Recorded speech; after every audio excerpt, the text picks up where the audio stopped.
Hey, everybody, welcome to the Odin's Call YouTube channel where we talk about stuff.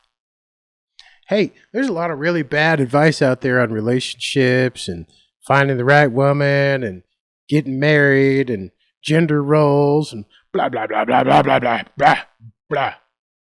And today I want to poke some holes in that shit. And I get to come at this as a little bit of an expert because I've been with the same woman and happily with the same woman for the better part, for 2 decades now. I like her, and she likes me for unknown reasons that I can't begin to understand. But I'm going to tell you a couple stories. I'm going to teach you a couple lessons. And if you're a young person, I really want you to stick around and listen to everything that I have to talk about here because you're going to take something away from this. So, first and foremost, I love you. I respect you. If I have to, I will protect you. My only guidepost for whether or not I like you is whether or not you are personally an asshole. Nothing else matters. Not your political views, not your race, nothing else. Are you an asshole? If you're not an asshole, I got your back, and I love you. And I'll be there for you. If you are, leave my channel. Hey, if you're not an asshole, like the video, subscribe to my channel, come back and see more. I think you'll like what you have to see. Sometimes I say some things that make sense. So let's get started. Let me first start with dating advice. I got to tell you this. If I had to be in the dating world in 2022, I would lose my mind. I don't know how you kids do it. I would go bonkers.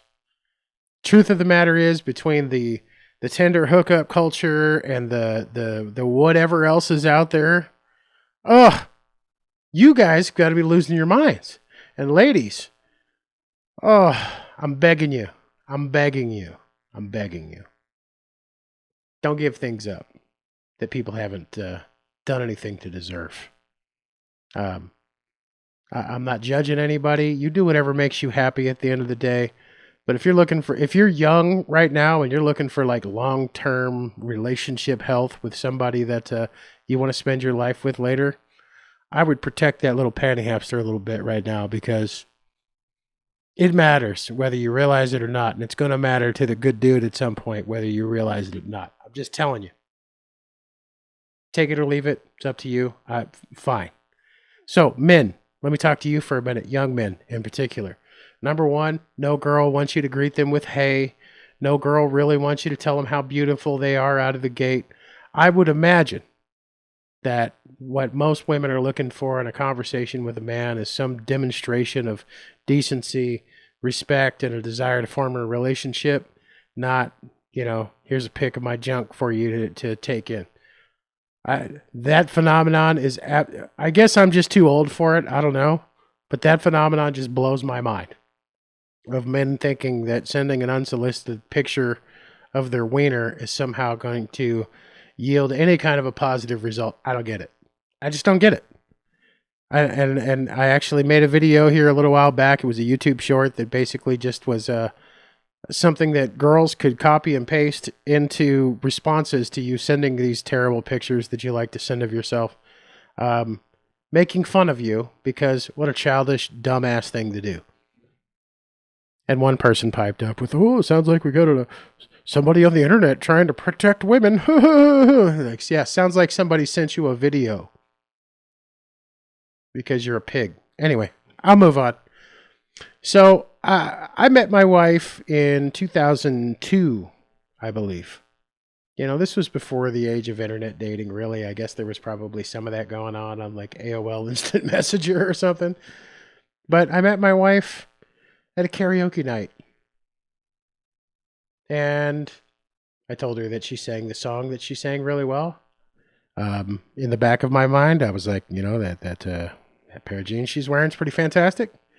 But, I respectfully approached her and said, hey, that song you're singing was great. And then I left her alone. I walked away, which apparently made me a little intriguing to her because she knew she was a pretty girl. And when most men talk to her, I would assume they probably were pretty aggressive about it. But I wanted to see what she was going to do. If she was going to walk back to a table with her boyfriend or husband or whatever. And she did. She sat down with a guy. And I went, oh, she's got a boyfriend. Okay. Well, and then I wrote it off because, I would never. ever to any man or to any woman who's in a relationship. I would just never contemplate stepping in between that. But it wasn't very long afterwards that she approached me after I sang a song. And for those of you who don't know, I can get down a little bit. I could sing. So she came and she's, hey, that song that you sang, that was really good. And I said, thank you. And she says, can I sit here? And I said, oh, God, please sit with me. This is an old person bar. And I was by far the youngest person in the place. She appeared to be about my age. Turns out she's a month and a half older than I am. So, Mrs. Robinson, you're smoking hot. Anyway, she was, I said, yeah, please sit with me. You're like the only person in my age range that's in this place. And she did. And she says, how come you didn't come talk to me? I said, I thought the guy that you went and sat with was your boyfriend. And she says, oh, no, it's just a friend of mine. We come hang out here every now and then. And then I realized that there was a whole table full of people that she was hanging out with. And I went, oh, okay. But again, that was something that she said attracted her to me, was because I wasn't an aggressive. I was clearly attracted to her. I probably wouldn't have said anything at all. But, the fact that I respected that she might be in a relationship, she thought that was cool. That night I happened to be drinking water and not beer or any other alcoholic liquid. I was just drinking water, sitting at the bar, waiting for my turn to go sing a song. And she was like, he's out and about. So he's one of two things. He's an alcoholic, or he just has some self-control. Yet another thing that she said kind of attracted her to me. My wife is awesome. She's hilarious. She's funny. She's fucking beautiful. I wouldn't trade her for anything. And when she first approached me, I was blown away because all I wanted to say was, because they were and they are, and that makes me a very happy man. But beyond all of that, what makes me super emotionally attached to my wife isn't the time that's passed. I've been attached to my wife mentally, emotionally, and physically for a long time. And one of the key binding features behind that is that we have a lot of things in common, but we also are very much yin and yang. I guess what you would call an extroverted introvert. I like to be out and about, and I like to hang out and be the center of attention. I'll never lie about that. I really enjoy getting a lot of attention, so I like to perform, and I like to sing, and I like to make music, and I like to tell jokes, and I have a tendency to draw a crowd. My wife, on the other hand, is more of a just an introvert. I like to be alone, and so does she, almost all the time. I think both of us, she's a good balance for me, because when I've been out in public and maybe I'm drinking a little too much or whatever, she knows how to reel me in. Hey, maybe just don't have any more, and we can take you home in a little bit here. She's my balance, and I'm her balance. Sometimes she can be a little on the emotional side, and sometimes I gotta, just rub her back and tell her everything's going to be okay. But what we don't do is we don't yell at each other, and we don't fight, and we don't argue. We disagree sometimes. We get frustrated with each other sometimes. Probably her getting frustrated with me more than I with her, because I deserve it. But I can count on one finger how many times I've raised my voice to my wife in 20 years of being married. And I can tell you when it happened, and I can tell you how it happened, I can tell you why it happened, and I can tell you why I was wrong. And this isn't me simping for my wife, it's reality. We had bought a bunk bed for our daughters, my adoptive daughter and our biological daughter, and I was attempting to put together this bunk bed that I bought from Walmart because we had zero money at the time. And that was all we could afford, and it was cheap, and it was garbage, and the directions sucked, and there were parts missing, hardware that wasn't in the box, and I was trying to get it all together, and I'm by no stretch of the imagination mechanically inclined. I'm not a carpenter. I'm not good at that stuff. But I've been there for hours, sweating, miserable, getting really frustrated, getting pissed off. I can't tell you how many times I probably shouted WTF. And finally, she kind of wanders into the room like, yeah, and she sees that I've probably got this part on backwards. And she goes, hey, might help if you read the directions. And I go, fuck you, right? And she just got this look on her face like, oh, really? And then she just turned around and walked out of the room. And I was like, uh, hmm. Now, some of you might know this, and a lot of you probably don't. But when you're in a bad physiological state and it causes you to lash out like that, um, there is about a 20-minute physiological cool down period between your initial frustration and being on the other side of that and kind of thinking rationally again. And she left me alone. Let me take my 20 minutes. She just walked out of the room after giving me a look like, oh, okay, motherfucker, and I deserve that.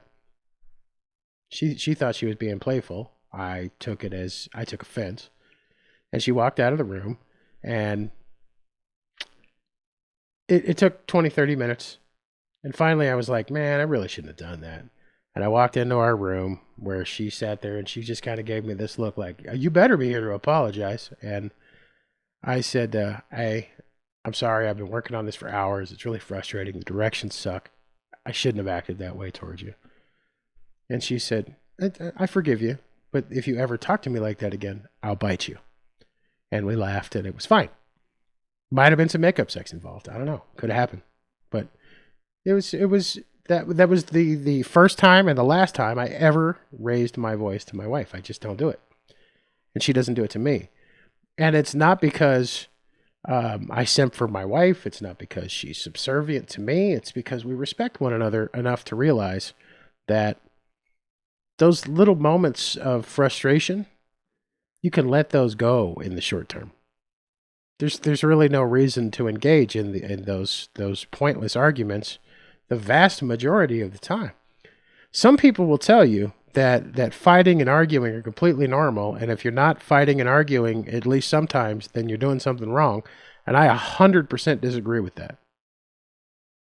Disagreeing is okay, Being frustrated with something someone's doing is okay, but fighting is never okay.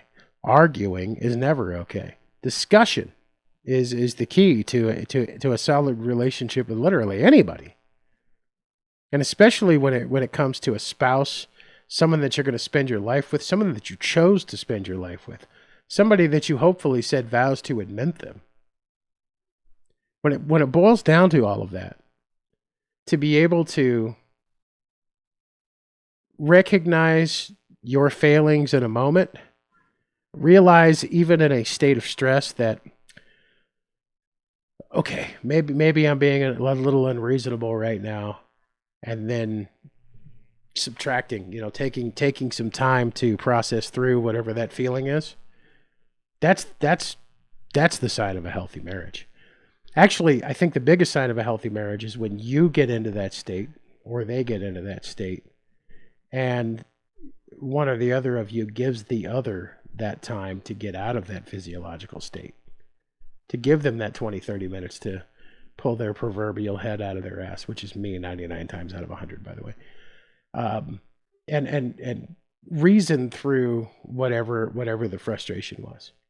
Now, anybody who knows the both of us will gladly tell you that I'm definitely the more hot-tempered of the two of us. For sure, without question. Anybody who's known me my entire life knows that I used to be prone to little fits of violence here and there. Never with a woman, but, I've definitely never been opposed to engaging in a fist fight with somebody who wanted to do that. And I haven't done that in a long time, by the way. And I don't intend to anytime soon unless I just absolutely have no choice. But that I have a woman in my life who brings about the reasonable part of my brain, who brings it out of me when the time is right to do that, is a powerful thing. As a man and as a husband and as a father and just as a person, having a counterbalance that understands that there's a need sometimes for a different voice is a very, truly powerful thing. let me put something into perspective for you. Men, by and large, have a tendency to be the more aggressive person in any relationship. By and large, in general, on the whole, men are going to be the more aggressive counterpart in most relationships, 60-70% of them. If you disagree with me, tell me in the comments below why you disagree with that, but that's a real statement. I haven't looked up the statistics exactly, but it feels pretty accurate. And feelings are the most important thing, really.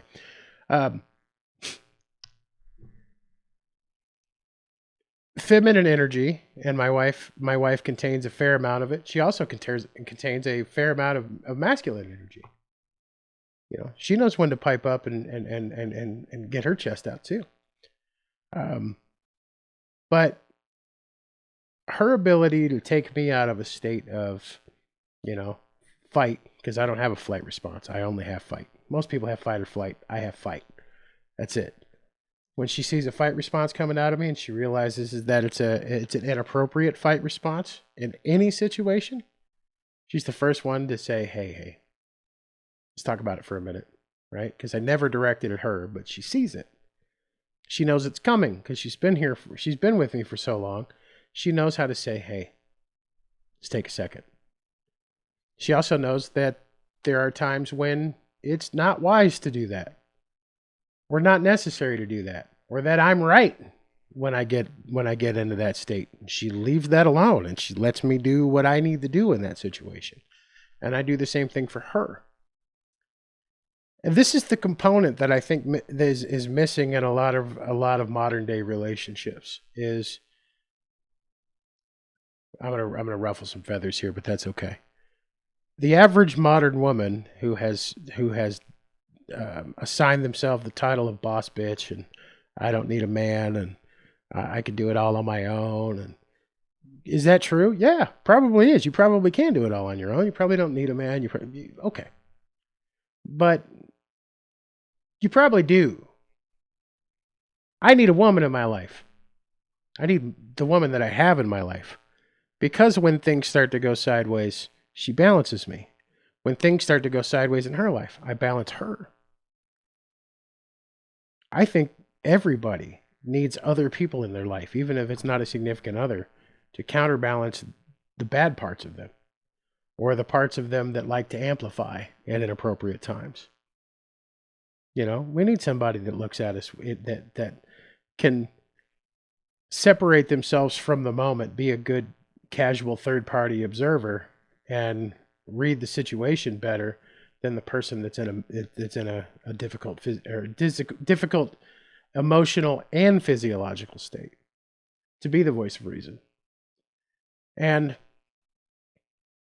what I see more often than not in modern relationships are two people that are trying to be so similar in some sense of equity or equality, or whatever, that they cancel each other out almost. It almost leads to inevitable disagreement. It almost leads to inevitable strife and difficult periods in their marriage. When everybody is trying to separate from what they naturally want to do and what all the movements of the day are teaching you, well, that's toxic. Well, no. The way things have been for millennia, are there toxic components? For sure.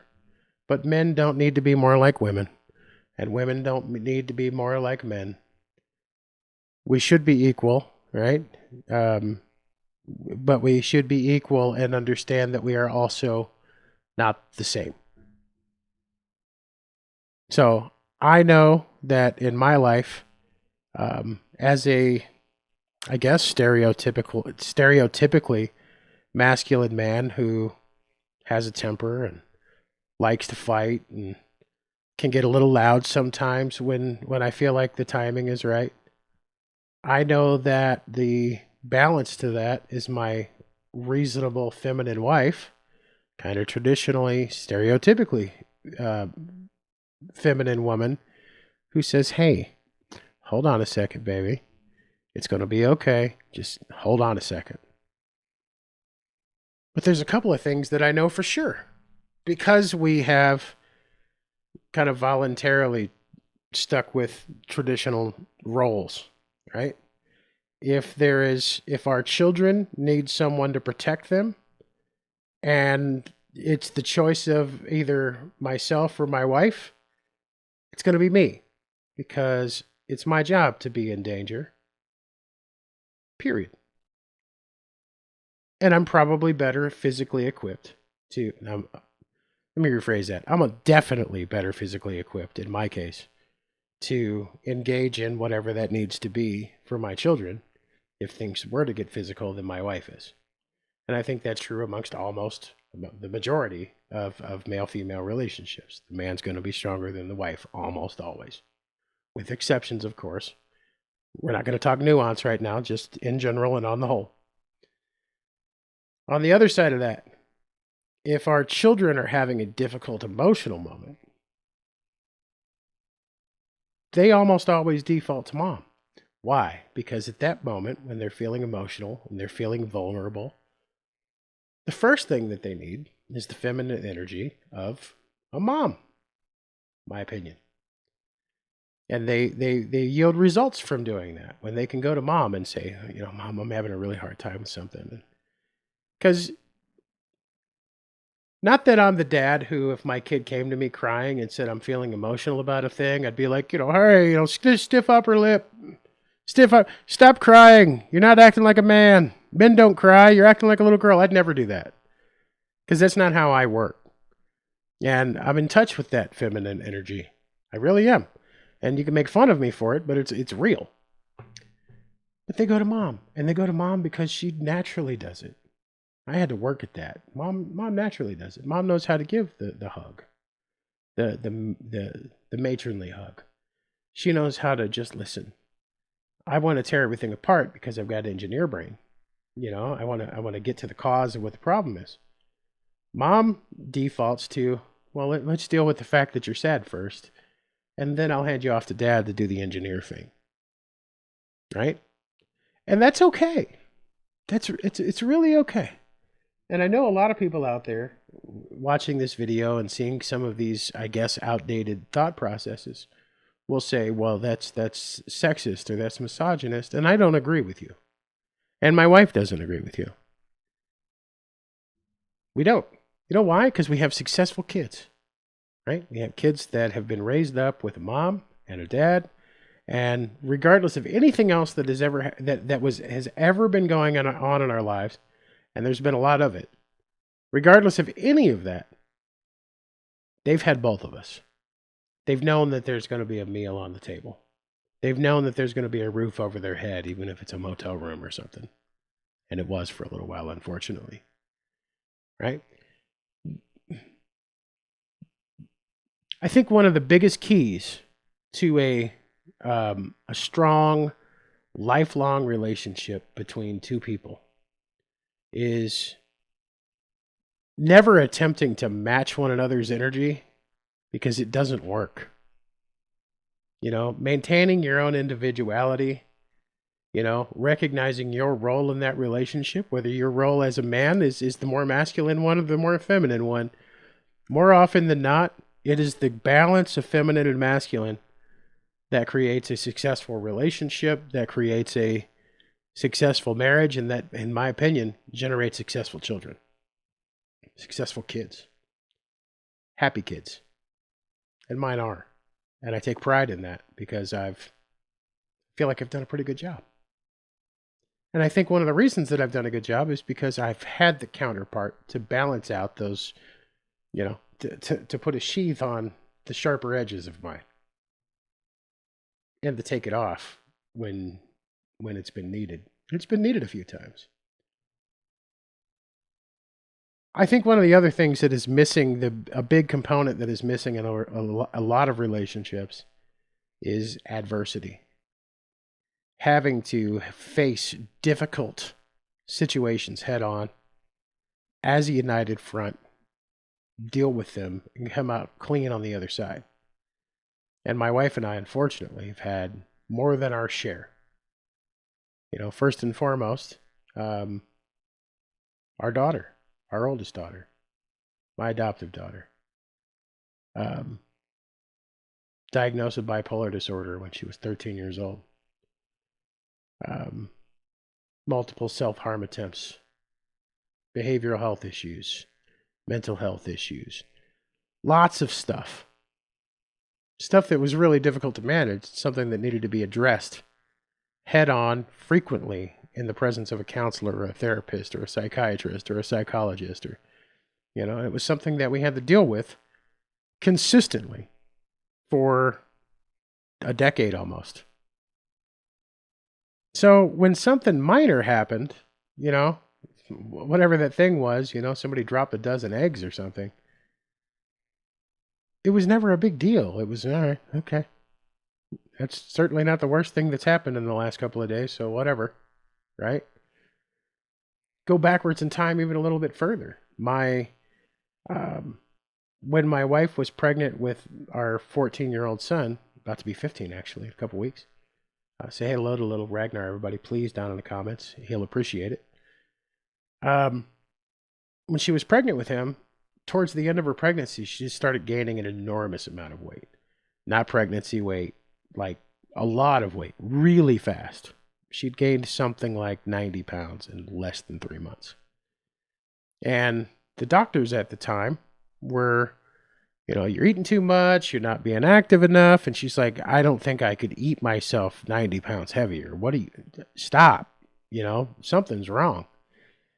It appeared that she was preeclamptic at the time, proteinuria, it was a bad scene, right? They thought she had preeclampsia. And the result is they ended up delivering my son, who was due early part of February, on December 7th.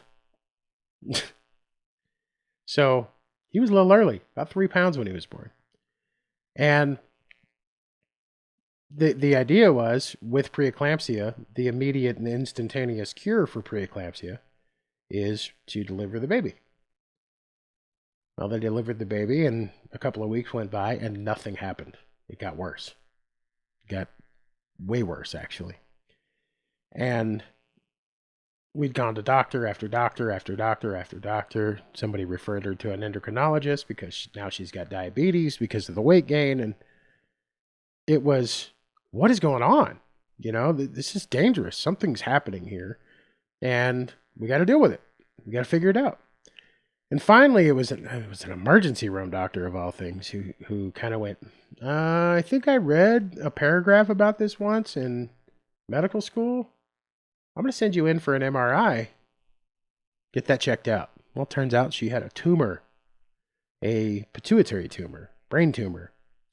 The pituitary gland is the master gland of the body. It basically tells everything else what to do hormonally. And this tumor was producing the trigger hormone, ACTH, that tells the adrenal glands to produce cortisol, which is stress hormone. And her cortisol levels were absolutely insane, through the roof. So high that when I finally got a hold of a doctor at UCLA, the only person that I thought I might be able to trust to actually treat her, and I told her the reading, or I told him the reading, he went, that's not possible. She'd be dead. And I said, she's not, and it's real. I'm looking at the report right now. He said, if you can send that to me right now,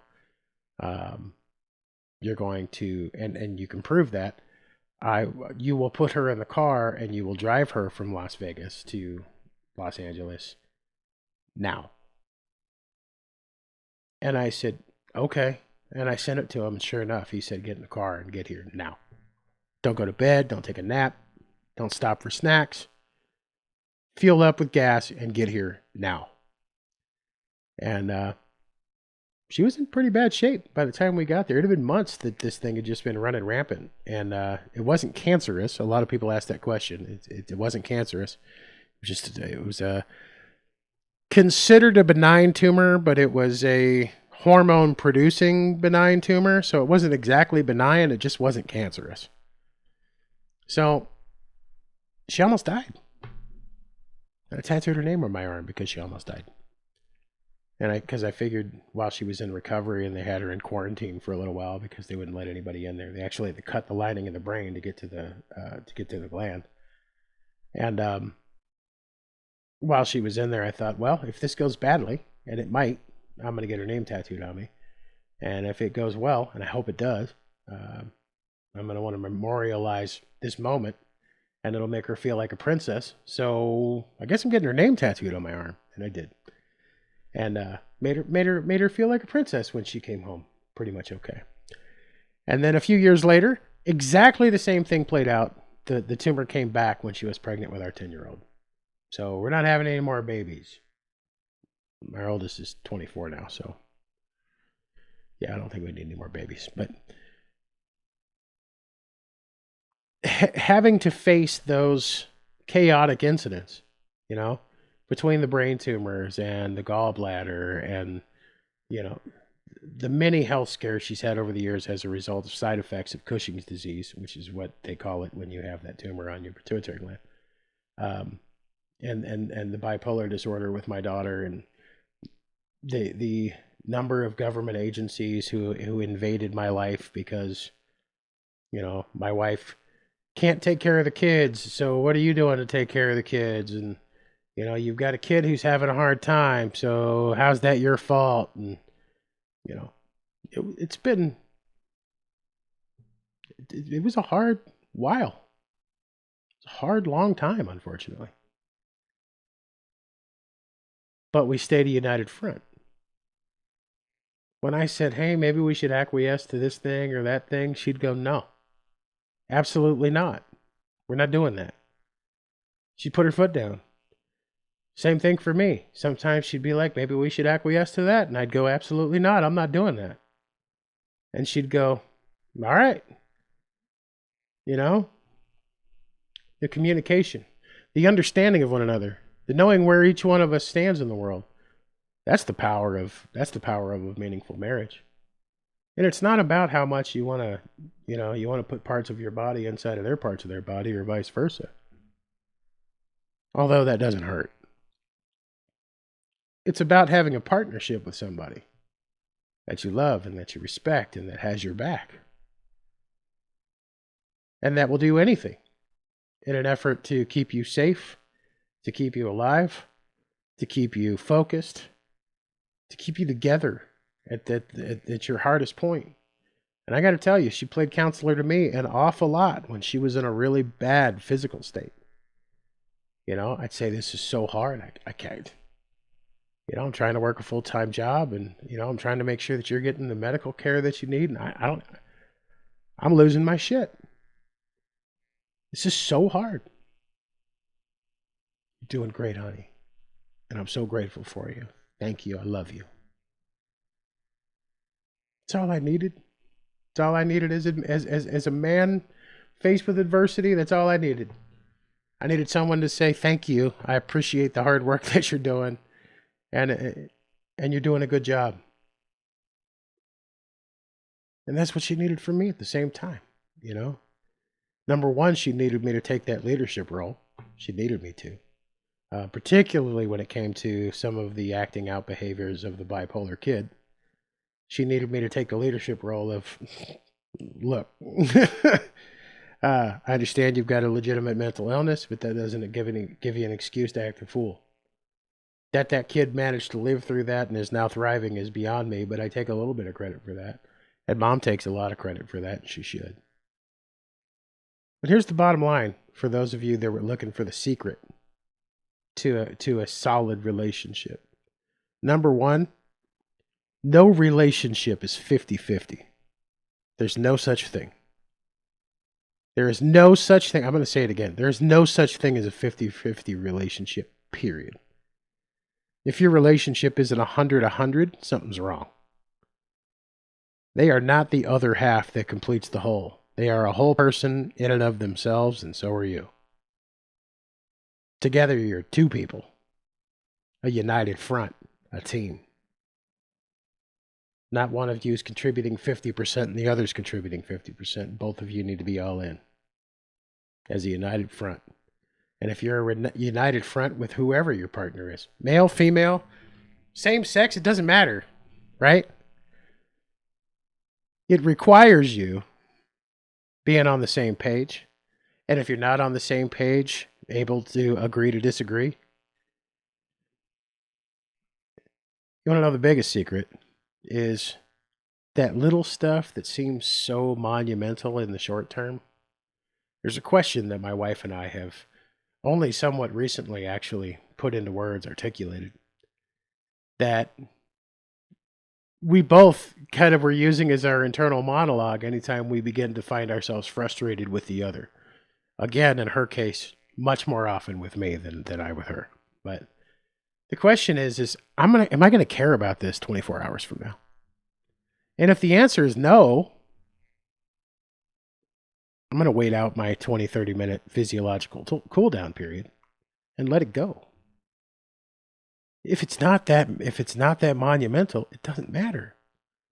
If it's not going to matter 24 hours from now, it doesn't matter.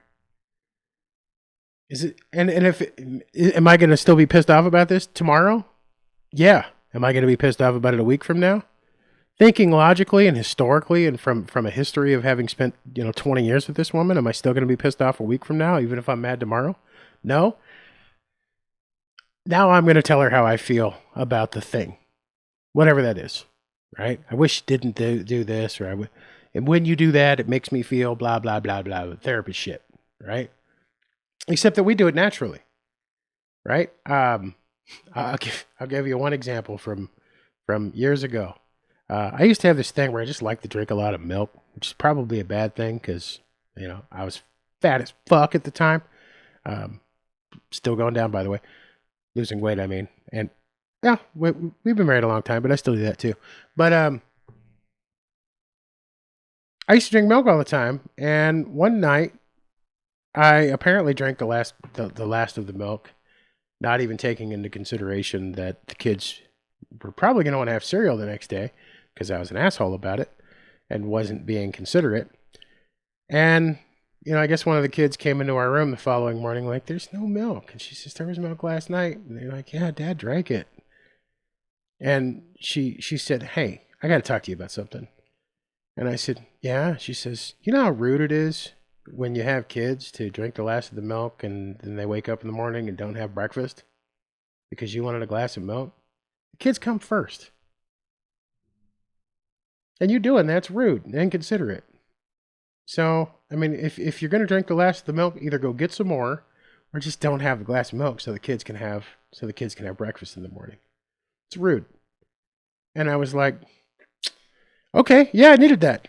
No, she was right. She was 100% correct. It was a dick move on my part. And we were actually talking about this the other night. She says, "Were you when that happened, did you just not care?" And I go, "No, it never really even occurred to me. Oh yeah, they might want to have breakfast tomorrow. I should probably not do this right now." Didn't even think about it because I'm a selfish prick. And she's like, "Oh, well, I'm glad I brought it to your attention then because you've never done that since." And I'm like, "Yeah, well, we learn from each other." And she's got some little ticks of hers that I don't like very much either, but they're inconsequential.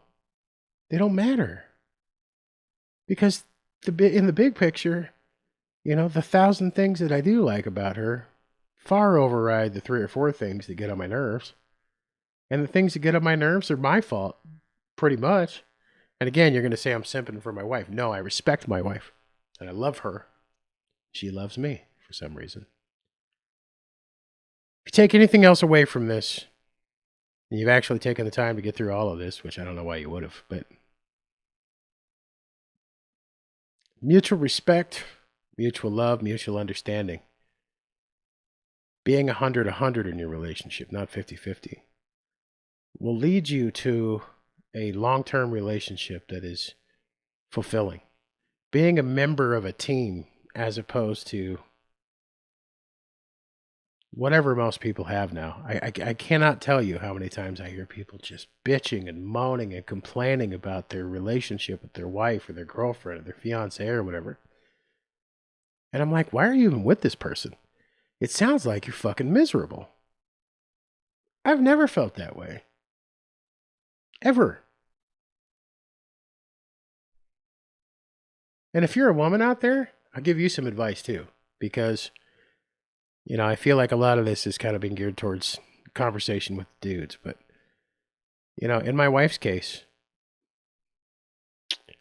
her willingness to back off of me when she can tell that I'm having a moment, I think is probably 80% of how good our relationship has always been. When she sees that I'm just like, because I've never really directed that at her, but when she feels that coming, she's like, all right, take some time. She didn't even say anything. She just kind of goes away for a little bit. And some advice for you ladies out there: when you see your man getting, what's wrong? Don't do that. Please don't do that. When it's talk to me, hey, what's going on with you, honey? Don't do that.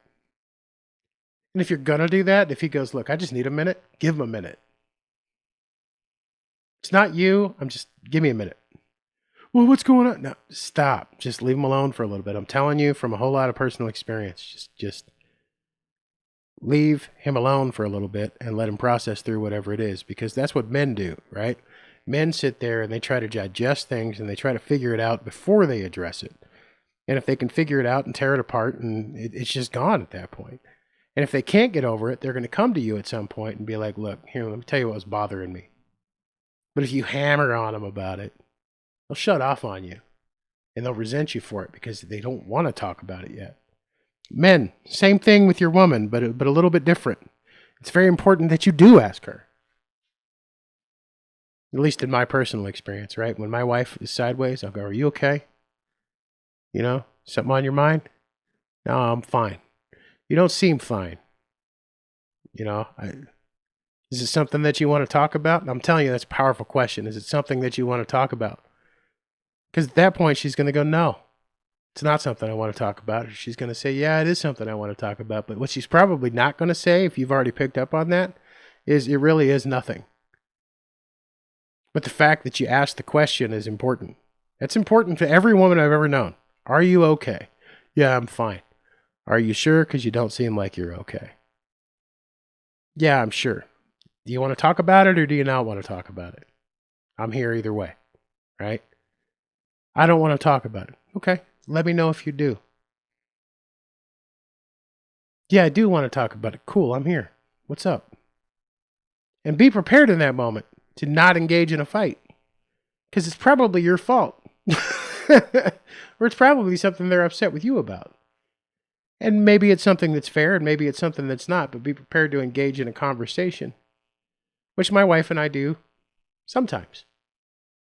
Once every month or two, she'll be like, hey, you just did this thing I don't like an awful lot. And I'm like, okay, what is it?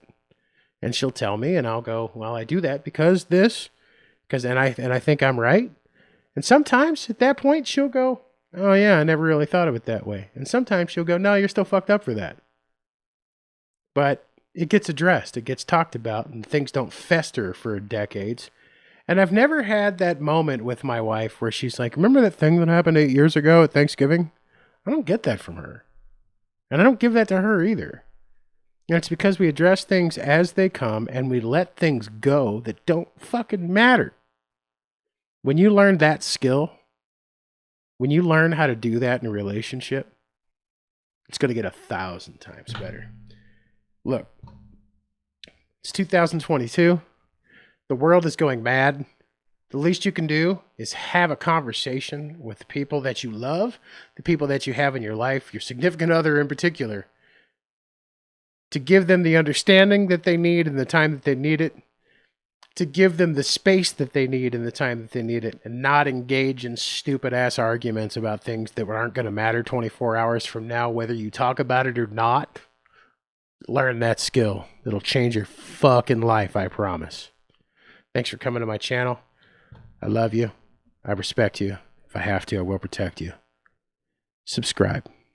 Tell your friends. Share my videos.